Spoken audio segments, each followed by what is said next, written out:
अरे आई बाबा आला, या बसा एक मिनिट, मी आलो पाणी घेऊन. आई एक मिनिट थांब. इकडे तुझे हात का खराब झाले? अगं आई, ते मी हिला मदत करत होतो, खूप घाई होते ना म्हणून. अरे वा, आम्हाला तर नाही लागली कधी मदत.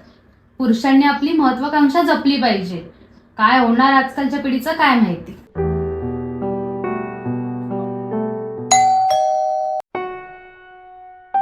आई बाबा अगं ये लवकर ये, माझा बेल दे आणि नाश्ता पण रेडी कर. किती वेळा बोलले लवकर करत जा, उशीर होतो ना मला. आई बाबा 2 मिनिटं थांबा, मी ह्यांचं आवडतं आणि पटकन येते. हा काय असं गुन्हा नाही. कमीत कमी माणसाने स्वतःच तरी स्वतः केलं पाहिजे ना. गुणवंता, प्रत्येकाला समजत ना. तू तुझ्या मुलाला विनाकारण ज्ञान देत होतीस ना, आता कळलं.